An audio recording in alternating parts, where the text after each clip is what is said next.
Welcome to Varvid.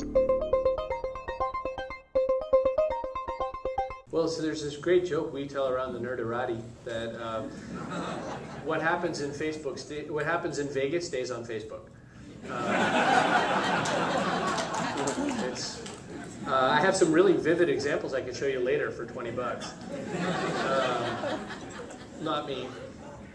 Someone famous for being in this Redmond, Washington area.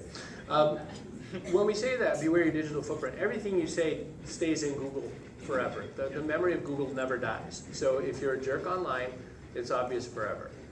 Your history will always precede you. And so you do have to sort of, I guess we should always be polite, but I mean, here's a really weird, I'm not very religious, don't get weird.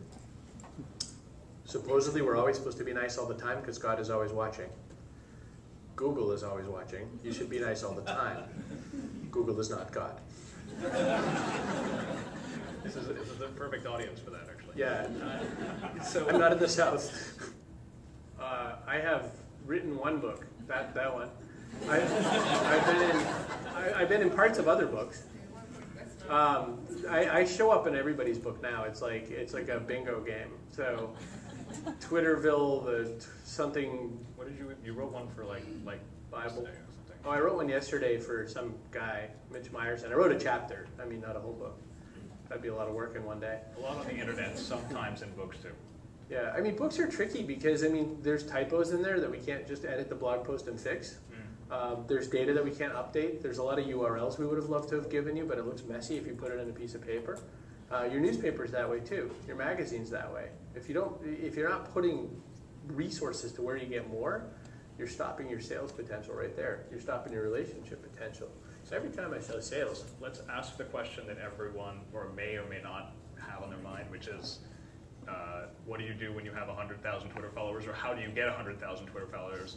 And what the answer to that is, well, maybe you can get it, but to me it's like, it doesn't matter if there's 100,000 if they're not paying attention to you. It just matters the devotion that each of those people have. So if you have only 1,000 or if you only have 500, that's great, because those 500 people, if you really have relationships with them, really matter. If you have 500,000 people, like we know, some people we know have 500,000 users, but if you're annoying those users or you're not able to treat them right and you don't have relationships, then you have less than the guy that has 500 that love the hell out of him.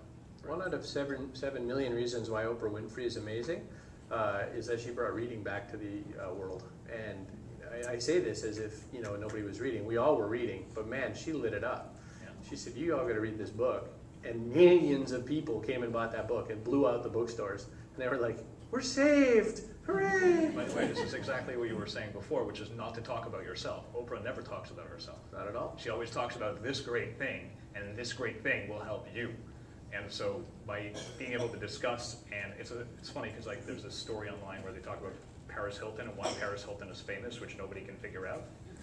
And it's whenever she's talking, she's always mentioning, "Oh, I was at this hotel, this designer hotel. I'm wearing this kind of bag." She's always name dropping the same way that Oprah is, helping other people by making. She goes, "Oh, well, Paris Hilton likes this, so that means this thing is cool." And as long as she keeps doing that, then people will keep putting her in media. Right? The only reason to bother getting 100,000 followers on anything or 100,000 anythings is so you could shine your spotlight brighter on other people. That's how you do charity work. That's how you do cause marketing. Cause marketing is so alive and well right now. You want to up your business today, find a cause to align yourself to, work with some nonprofit and connect to that. And also meet Shauna for Vol and Tweet Up and start to understand where the real resources are needed. Cause marketing is just a huge way to get a word out that makes you the good guy while also doing good marketing. And people like to feel good. Anybody in the room just really not interested in feeling good? No, right. Right. Who here wants 400 more emails a day? Yeah. That's the other thing social media does, is it's not just another pile of stuff in your inbox. Who's really figured this out? But unless you're really good at making filters, your inbox is all like first in, first out kind of crap, right? There's no measurement of, oh, this is useful. Oh, this is my aunt who always sends me a joke. We, with these tools, can now start to align things a little differently. We can make relationships, and we can start to offer different things to people than a typical email checking in on the sales call that you've been trying to make and close for a long time.